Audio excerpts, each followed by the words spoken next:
तो हमने पिछले वीडियो में 35 नंबर का बिंदु चर्चा किए थे। प्राकृतिक वनस्पति और वन्य जीव केवल स्थल मंडल, जल मंडल और वायुमंडल के बीच जुड़े एक सक्रिय भाग में पाए जाते हैं, जिसे हम जैव मंडल कहते हैं। आगे की चर्चा हम शुरू करेंगे। पारितंत्र एक शब्द दिया है।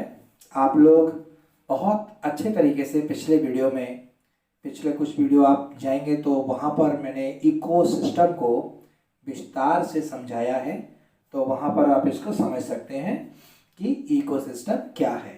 इसको दोहरा दिया है।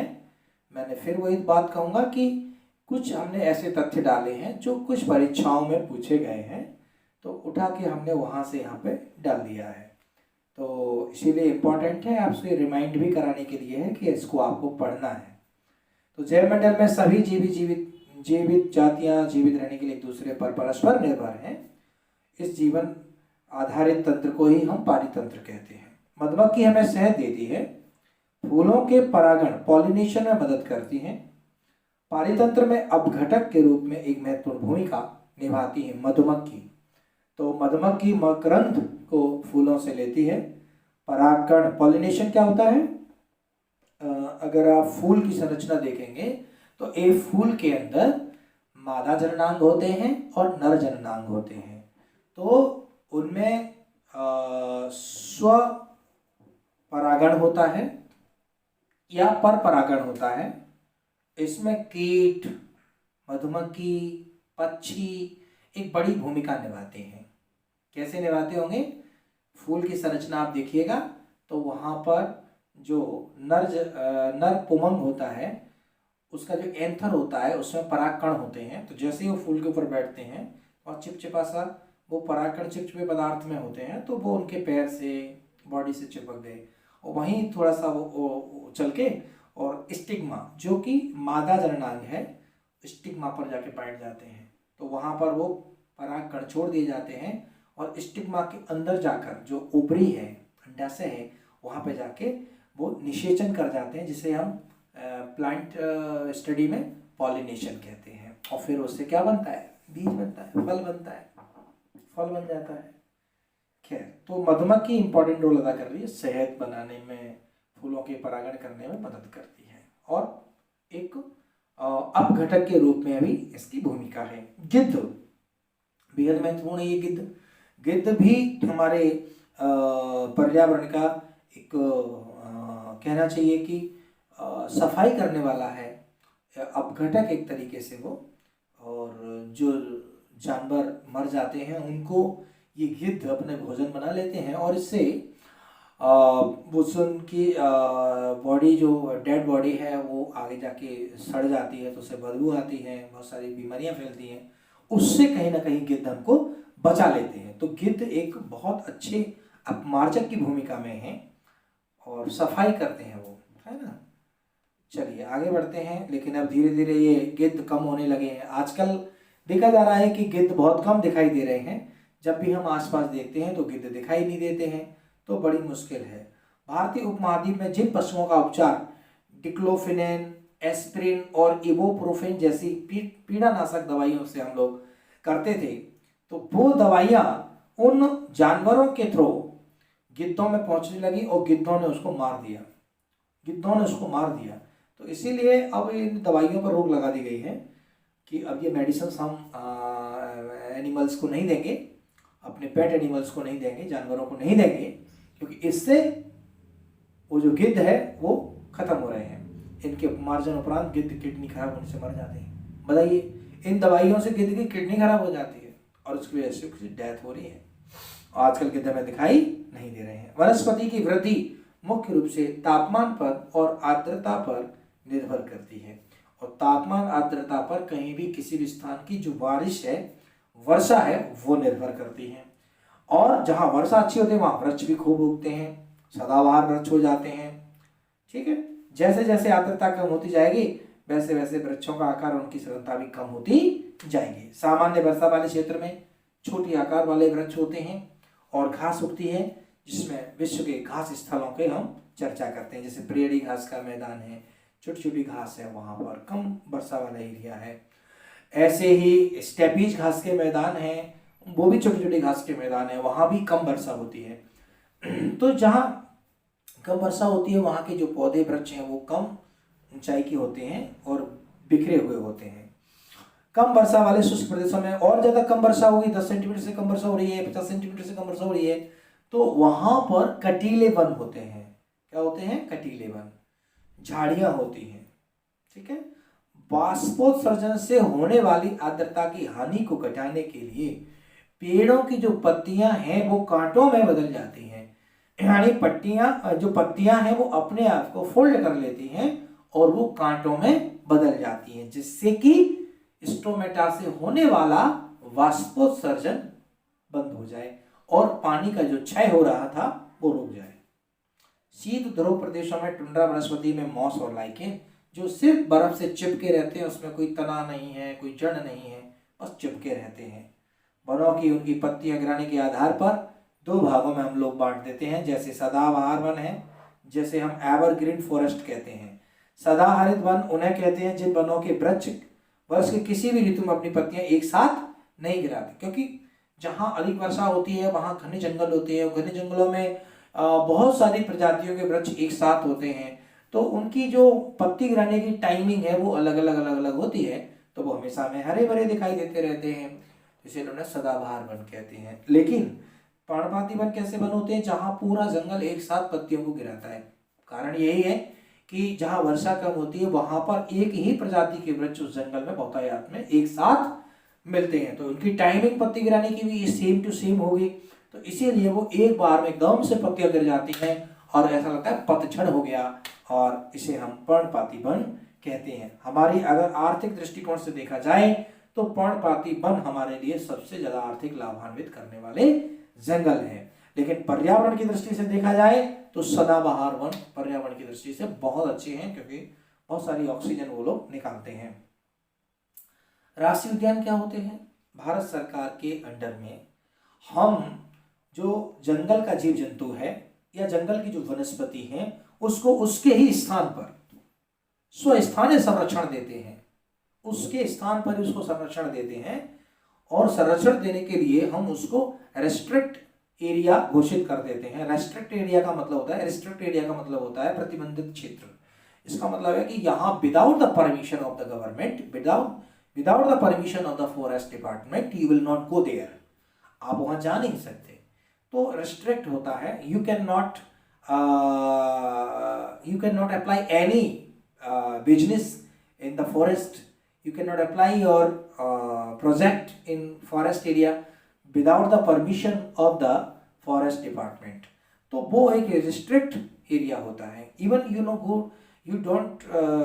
go to journey, you don't go to see the animals in the forest without the permission।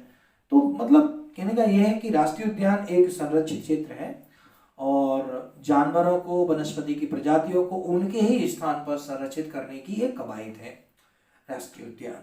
ठीक है। राष्ट्रीय उद्यान आप लोग जानते हैं कि हमारे मध्य प्रदेश में सबसे ज्यादा है पूरे भारत की अपेक्षा। जैव मंडल निश्चय क्या होता है? यह वैश्विक नेटवर्क द्वारा जुड़ी हुई रचित चित्रों की श्रृंखला है जिसे संरक्षण और विकास के बीच संबंध को प्रदर्शित करने के इरादे से बनाया गया है। जैव मंडल निश्चय एक अंतरराष्ट्रीय परिपाटीय साइट CITES मतलब the convention of international trade in endangered species of wild fauna and flora. Fauna animals के लिए आता है, फ्लोरा प्लांट्स के लिए आता है।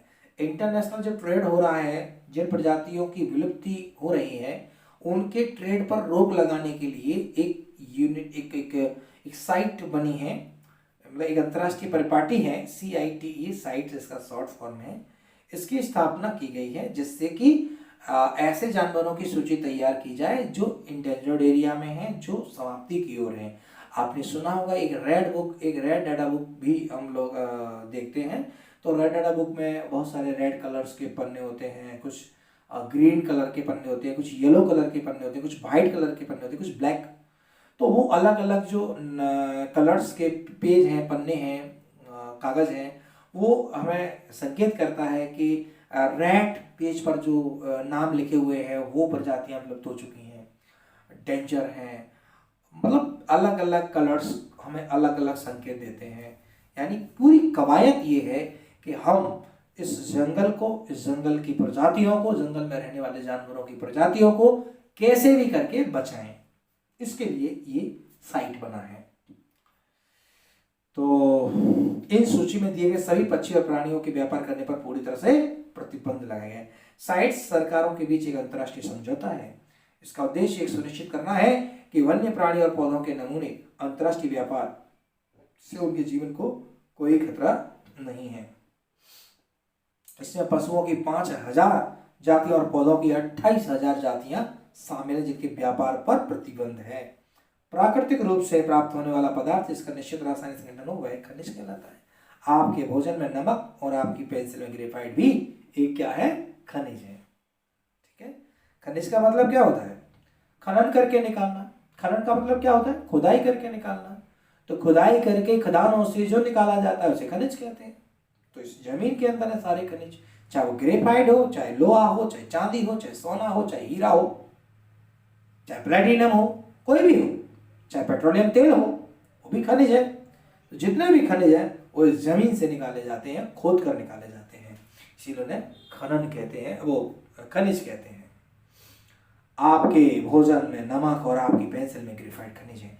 खनिजों के प्रकार हैं, धात्विक खनिज है और दूसरे अधात्विक खनिज है। धात्विक खनिज है और दूसरे आपके अधात्विक खनिज है, यानी मेटेलिक, आपके नॉन मेटेलिक और मेटेलिक। तो पृथ्वी पर 3000 से अधिक खनिज है, बहुत है। पृथ्वी पर 3000 से अधिक खनिज है। संरचना के आधार पर खनिजों को मुख्यतः धात्विक और अधात्विक खनिजों में वर्गीकृत किया गया है। धात्विक खनिजों में धातु कच्चे रूप में होती है।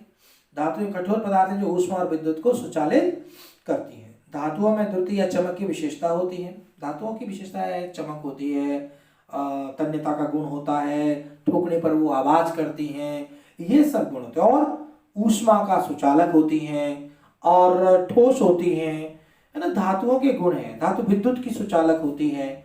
लेकिन एक बात याद रखना, एक धातु ऐसी है जो ठोस नहीं है, उसका नाम है पारा, मरकरी। पारा यानी मरकरी एक ऐसी धातु है जो धातु के गुण हैं पर वो ठोस नहीं है। केवल और केवल एकमात्र ऐसी धातु है जो द्रव अवस्था में है, जिसका नाम है पारा, मरकरी। ऐसे ही अधातु में ब्रोमीन एक ऐसी अधातु है जो तरल अवस्था में है। नहीं तो धातुएं भी ठोस और गैस अवस्था में मैक्सिमम होती हैं। जितनी भी गैसेज आती है वो अधातुएं हैं, जैसे हाइड्रोजन है, क्लोरीन है, आर्गन है, क्रिप्टॉन है, जीनॉन है, नियोन है, तमाम गैसें हैं।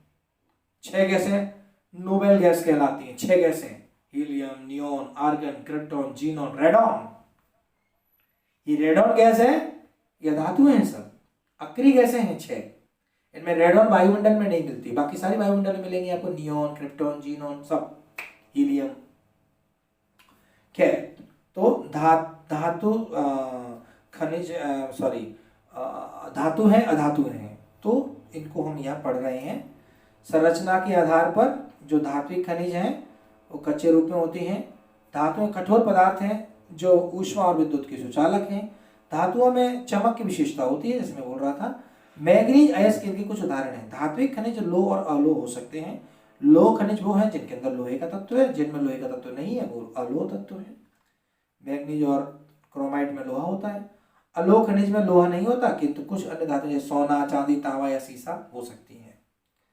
अधात्विक खनिजों में धातुएं नहीं आती, जैसे मैं बोला चूना, पत्थर, अब्रक, जिप्सम, गैसें, है ना।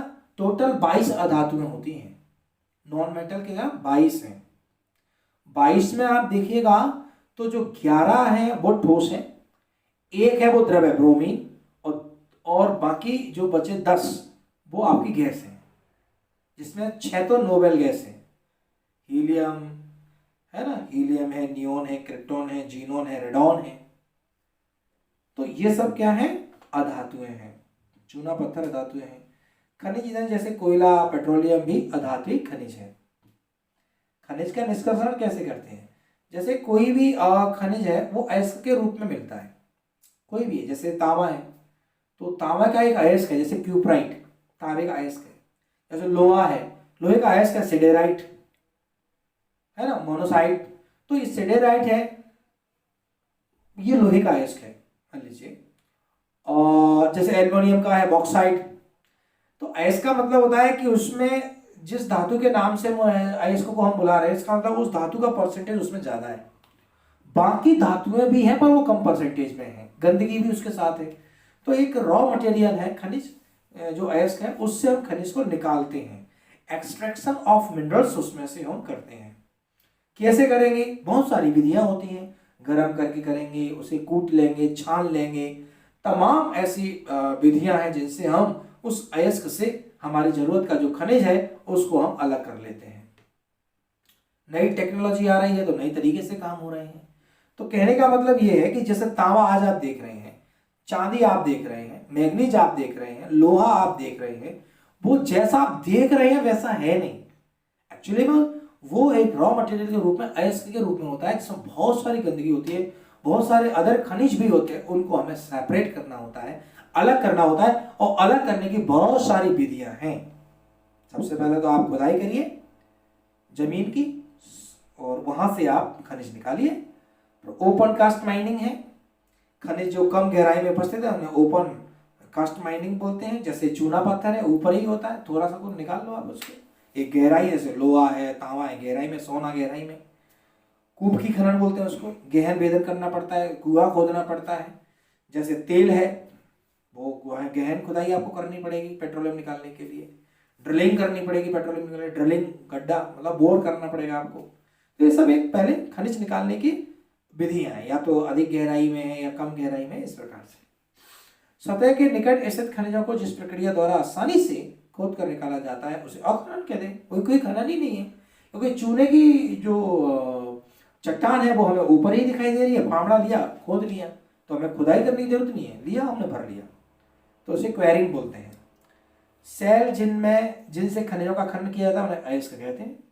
यदि किसी सेल का रंग नीला प्रतीत होता है तो मान लो कि उसमें तांबा ज्यादा है, क्योंकि तांबा जलने पर नीला कलर देता है। तो ये एक पहचान है।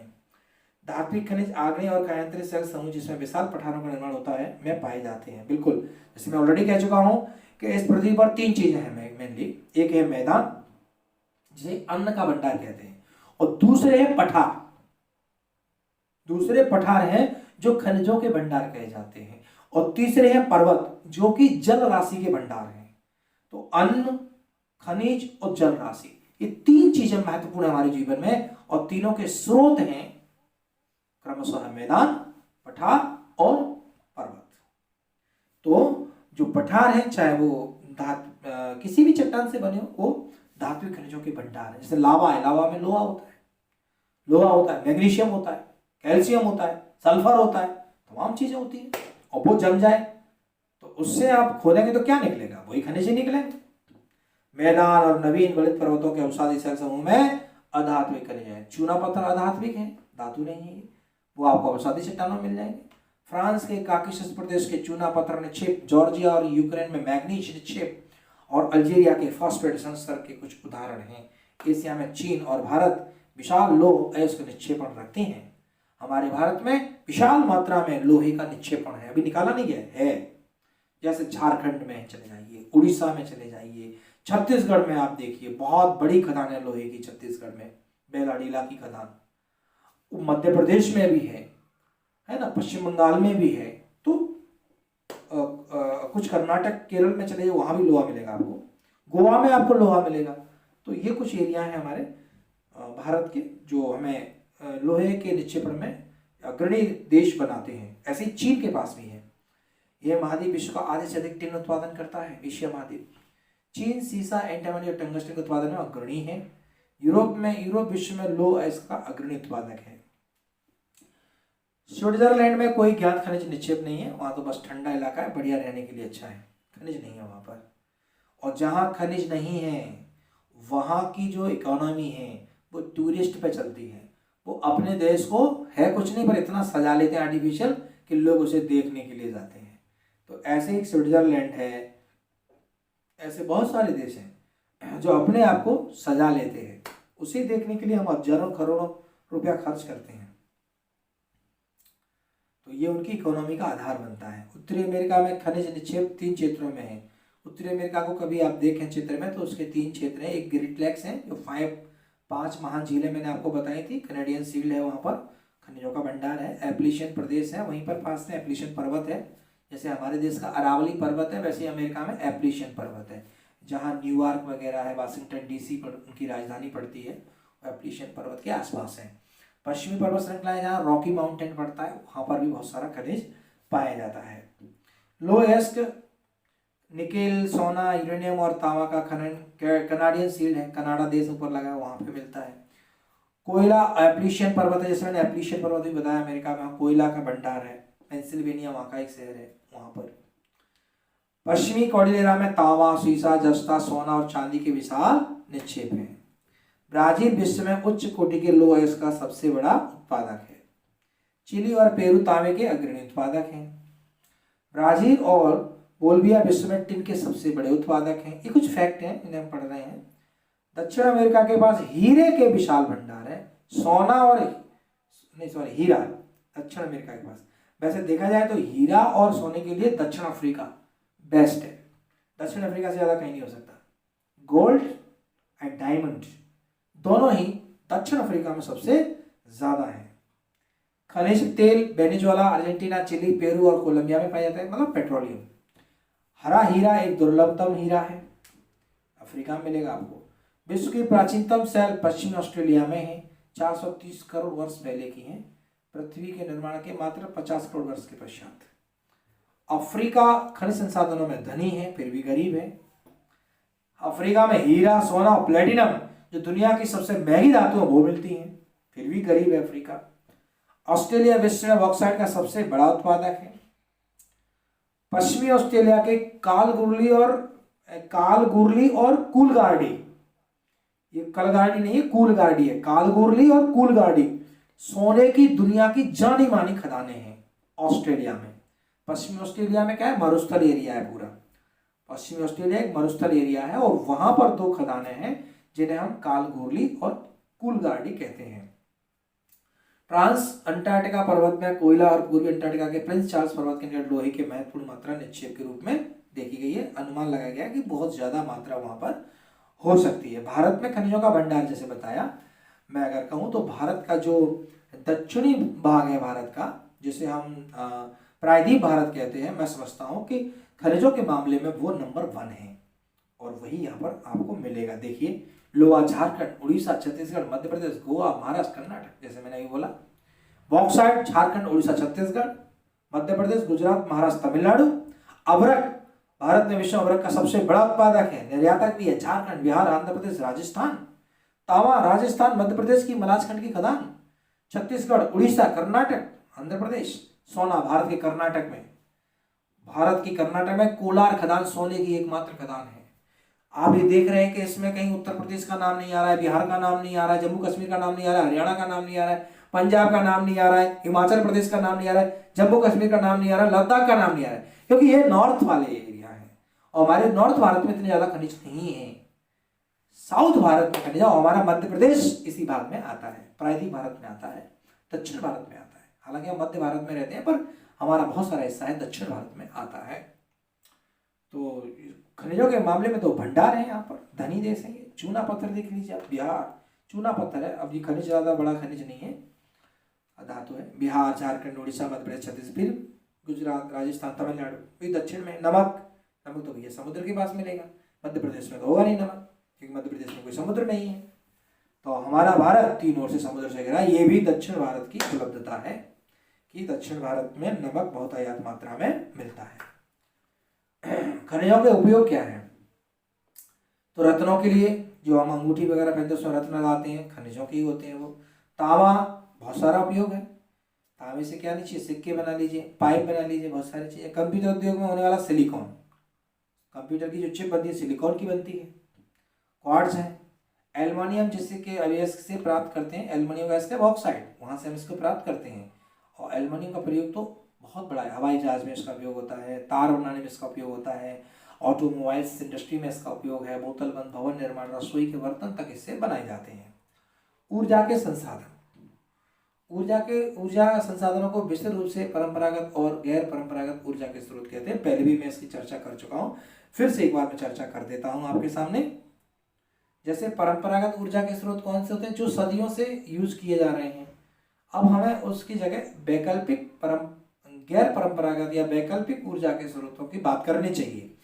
परंपरागत ऊर्जा स्रोत अगर आप लगातार सदियों से उसका यूज करते आ रहे हैं तो वो धीरे धीरे खत्म हो जाएंगे, आने वाली पीढ़ियों के लिए वो बचेंगे नहीं, यानी उसकी मात्रा सीमित है। तो ऐसे ऊर्जा के स्रोतों को जिनकी मात्रा सीमित है, निकट भविष्य में उनके समाप्त होने की आशंका बनी रहती है, उनको हम परंपरागत ऊर्जा के स्रोत कहते हैं। जैसे कोयले से, जैसे पेट्रोलियम है, ये सब। दूसरा है अपरंपरागत या गैर परंपरागत या non conventional source of energy. उसमें है कि वो निकट भविष्य में समाप्त होने वाले नहीं है। और जैसे सौर ऊर्जा है ना, जैसे पवन ऊर्जा है ना, ये सब चीजें हैं। तो ये कैसी हैं? पानी से बनने वाले बिजली है, वो हमारी वैकल्पिक ऊर्जा के स्रोत है और उस पर ही जोर चल रहा है। विश्व में चीन, संयुक्त राज्य अमेरिका, जर्मनी, रूस, दक्षिण अमेरिका, फ्रांस अग्रणी कोयला उत्पादक देश हैं। कोयले के बारे में बात हो रही है। मध्य भारत में भी कोयला खूब है, रानीगंज है, पश्चिम बंगाल, झरिया, धनबाद, बोकारो झारखंड है। पेट्रोलियम, गाढ़े लिक्विड पदार्थ हैं। ये सब ट्रेडिशनल एनर्जी सोर्स की बात हो रही है ना। चलिए, पेट्रोलियम के मुख्य उत्पादक देश ईरान है, सऊदी अरब है, अमेरिका है, अरब है, कतर है। भारत के उत्पादक पेट्रोलियम के मामले में तो असम का डिगबोई है और मुंबई हाई है महाराष्ट्र का, ठीक, और कुछ ज़्यादा है नहीं। कृष्णा नदी में भी खोज की गई है, कृष्णा नदी गोदावरी नदी के आसपास। पेट्रोलियम शब्द लैटिन भाषा के पेटॉन का अर्थ है सेल, ओलियम का अर्थ है तेल। पेट्रोलियम यानी चट्टान से तेल निकाला जा रहा है तो उसको पेट्रोलियम कहने लगे। प्राकृतिक गैस एक प्रचलित पर्यावरण हितैषी ऑटोमोबाइल ईंधन है, क्योंकि प्राकृतिक गैस पेट्रोलियम और डीजल की तुलना में कम प्रदूषण करती है।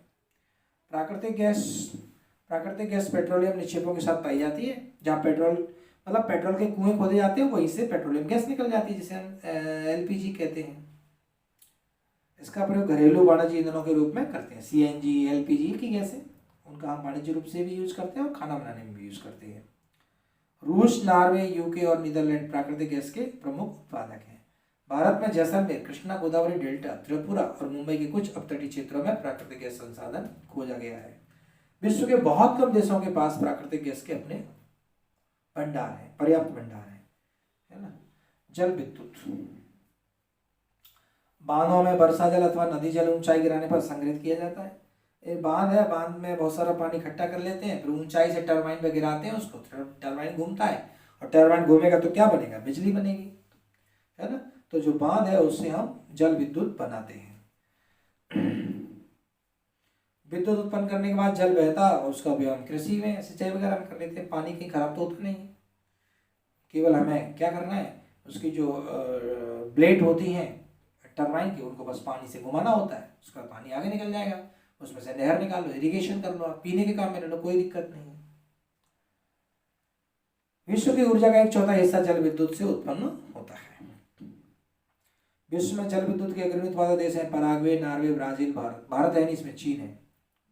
भारत तो कोयले से ही बिजली बना रहा है अभी, सबसे ज्यादा भारत में बिजली बनती है कोयले से, जिसे हम कहते हैं ताप ऊर्जा, थर्मल पावर बोलते हैं उसको, ध्यान रखना। ताप ऊर्जा कोयले से बनने वाली बिजली को कहते हैं। भारत में कुछ महत्वपूर्ण जल विद्युत केंद्र हैं, भाखड़ा, नांगल, गांधी सागर, नागार्जुन सागर, दामोदर नदी घाटी परियोजना।